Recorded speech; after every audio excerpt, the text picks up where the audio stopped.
नमस्कार दोस्तों, मैं मधु स्वागत करती हूँ आप सभी का अपने इस वीडियो में। आज मैं आप लोगों को सनातन धर्म के एक रहस्य से परिचित कराऊंगी। तो आइए वीडियो को स्टार्ट करते हैं।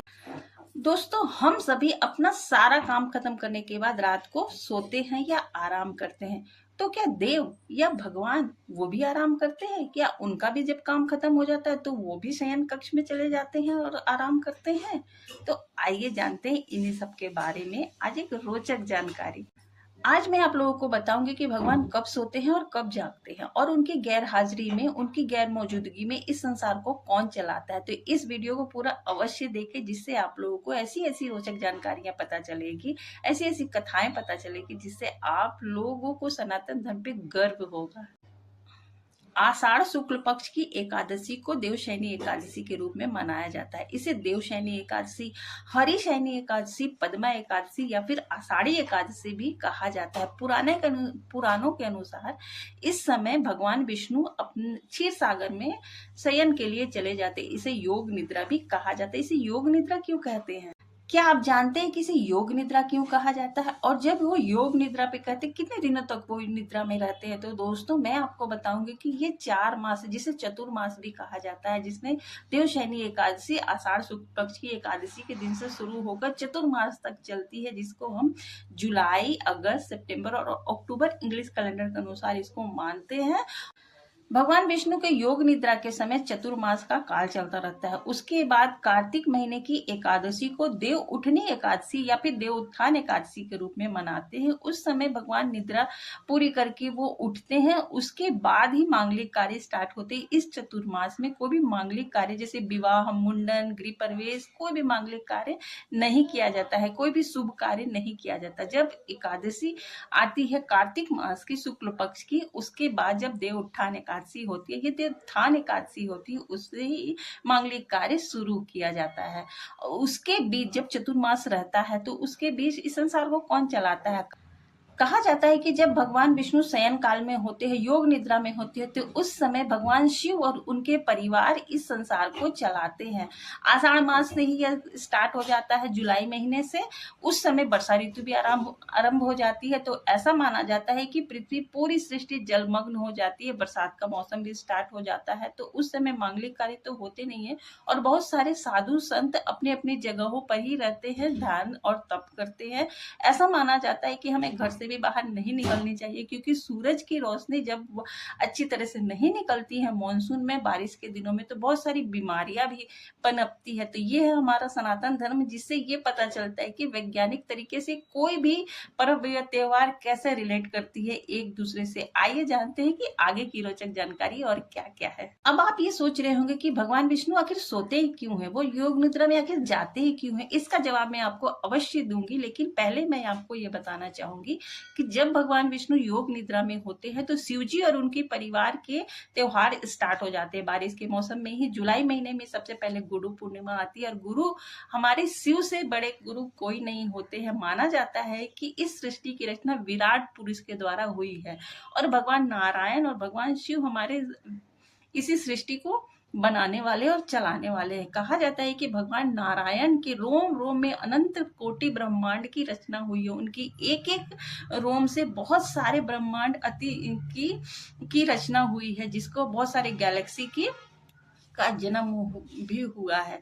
अब आइए जानते हैं कि जब भगवान विष्णु शयन काल में होते हैं तो भगवान शिव, यानी कि जुलाई महीने में सबसे पहले गुरु पूर्णिमा आता है, तो शिव से बड़ा कोई गुरु नहीं होता है, उनको हम गुरु पूर्णिमा के रूप में मनाते हैं। उसके अगले दिन से ही सावन मास आरंभ हो जाता है। इस पूरे महीने भगवान शिव इस पृथ्वी का भार को संभालते हैं। सावन महीने खत्म होते ही भाद्रपद स्टार्ट हो जाता है, और 19 दिनों तक भगवान शंकर के बाद भगवान कृष्ण जी 19 दिनों तक इस पृथ्वी का भार संभालते हैं। इसी बीच भगवान भाद्रपद की ही अष्टमी को भगवान कृष्ण का जन्म होता है, और उनका भी जन्म त्योहार, जन्मोत्सव बहुत धूमधाम से 19 दिनों तक ये पर्व चलता है, और उसके हम मनाते हैं। जन्माष्टमी के बाद 10 दिनों तक भगवान गणेश इस पृथ्वी का भार अपने ऊपर लेते हैं और इस सृष्टि को चलाते हैं। 10 दिनों तक गणेश पूजा बहुत ही हर्षोल्लास से मनाया जाता है। स्पेशल महाराष्ट्र में ये पर्व बहुत ही धूमधाम से मनाया जाता है। वैसे तो पूरे भारतवर्ष में ये त्योहार मनाया जाता है। 10 दिनों तक भगवान गणेश इस पृथ्वी का भार को संभालते हैं। गणेश पूजा के बाद 16 दिनों तक पितृपक्ष स्टार्ट हो जाता है। पितृपक्ष में कहा जाता है कि पितृदेव जो पितृगण होते हैं वो 16 दिनों तक इस पृथ्वी का भार को संभालते हैं। पितृपक्ष के स्टार्ट जब खत्म होती है 16 दिनों तक, उसके बाद महालया स्टार्ट हो जाता है, माता रानी का दिन आरंभ हो जाता है और 10 दिनों तक दुर्गा पूजा के रूप में हम माता रानी की आराधना करते हैं। 10 रूपों में उनकी पूजा अर्चना करते हैं। जब दुर्गा पूजा आरंभ होती है 10 दिनों तक, और जब 10 दिनों के बाद जब माता रानी को हम विदाई करते हैं तो उसके बाद दीपावली का समय आने वाला नजदीक हो जाता है और माता लक्ष्मी इस धरती के भार को संभालती है। दीपावली के ही लास्ट 10 दिनों में कुबेर महाराज इस पृथ्वी के भार को संभालते हैं। उसके बाद ही कार्तिक मास तो आरंभ हो चुका होता है और कार्तिक मास की एकादशी को भगवान विष्णु उठते हैं, जिसको हम देव उठनी एकादशी या देव उत्थान एकादशी के रूप में मनाते हैं। उसके बाद ही घर के सारे मांगलिक कार्य आरंभ हो जाते हैं। विवाह, मुंडन, गृह प्रवेश, जितने भी सारे मांगलिक कार्य होते हैं उसके बाद ही हम लोग करते हैं। तो देखा दोस्तों, आप लोगों ने सनातन धर्म की कैसी रहस्य है, कैसी रोचक जानकारियां हैं। दोस्तों, सनातन धर्म में जो पर्व त्योहार होते हैं वह अनायास ही नहीं मनाए जाते। इनकी बहुत ही साइंटिफिक तरीके से अगर हम देखें तो बहुत ही रोचक जानकारी इससे निकल के आती है। जैसे कि वर्षा ऋतु में जो पर्व त्योहार आते हैं वो अनायास ही नहीं मनाए जाते हैं। इससे हम लोग देखते हैं कि वर्षा ऋतु जब पृथ्वी पूरी सृष्टि जलमग्न हो जाती है तो उसमें हम लोग घर से बाहर नहीं निकलते, घर में ही बैठ के, क्योंकि इसका साइंटिफिक रीजन ये है कि छोटे मोटे जो कीड़े मकोड़े जन्म होते हैं मानसून में, वो अनेक तरह की बीमारियां पैदा करते हैं और इन बीमारियों से बचने के लिए हमें बाहर ज्यादा से ज्यादा नहीं निकलना चाहिए, घर में रहकर ही इन बीमारियों से बचना चाहिए, क्योंकि इसमें हमारी जो मेटाबॉलिज्म है वो भी वीक हो जाती है और बहुत सारे हार्मोनल चेंजेस होते हैं और जब इन्फेक्शन की संभावना बढ़ जाती है तो इससे इन बीमारियों से हम बच सकते हैं अगर इसमें केयर करें। और बहुत सारी चीजें जो खान पान में भी निषेध है, अगर हम उनको भी फॉलो करते हैं तो उससे भी हमारे बहुत सारी बीमारियां से बचाव कर सकते हैं और हमारी बॉडी और माइंड को दुरुस्त रख सकते हैं। इसमें भजन कीर्तन ज्यादा करना चाहिए और परमात्मा पे ध्यान ज्यादा लगाना चाहिए। दोस्तों, अब आगे जानते हैं कि भगवान विष्णु आखिर सोते ही क्यों है, उनको ऐसी क्या जरूरत आन पड़ती है कि वो शयन कक्ष में योग निद्रा में चले जाती थी। इसके पीछे भी बहुत ही रोचक कथा है, आगे मैं आप लोगों को बताऊंगी, तो इस वीडियो को पूरा जरूर देखें, क्योंकि लास्ट में आपको मैं जब बताने वाली हूँ शायद ही आपको पता होगा। दोस्तों, राजा बलि के बारे में आप लोग तो जानते ही होंगे, वो बहुत ही धार्मिक प्रवृत्ति के थे। वो थे कौन, इसके बारे में अगर मैं आपको बताऊं तो हिरण्यकश्यप के बारे में आप लोगों ने पढ़ा सुना ही होगा। हिरण्यकश्यप के बेटे थे प्रहलाद और प्रहलाद के पोते थे राजा बलि। वो भी धार्मिक कार्य में बहुत ही बढ़ चढ़कर हिस्सा ले गए थे। उन्होंने पूरी सृष्टि को जीत लिया था और इंद्र बनने की लालसा, इंद्र का सिंहासन वो पाने के इच्छुक थे। उन्होंने 100 अश्वमेध यज्ञ कराने का प्रण लिया था। जब 99 यज्ञ उन्होंने निर्विघ्न पूरा कर लिया तो जब 100वां यज्ञ स्टार्ट होने वाला था तो उस समय उन्होंने दान धर्म जब कर रहे थे तो भगवान विष्णु ने वामन अवतार लिया था, जिसके बारे में आप लोग को जानकारी है। वामन अवतार में उन्होंने राजा बलि से 3 पग भूमि दान में मांगा। जब वो 3 पग भूमि मांग रहे थे तो राजा बलि बोली, ये छोटा सा वामन देवता है, ये क्या ही भूमि नाप सकेगा। तो उन्होंने हामी भर दी। भगवान विष्णु ने पहले पग में ही पूरी ब्रह्मांड को नाप लिया।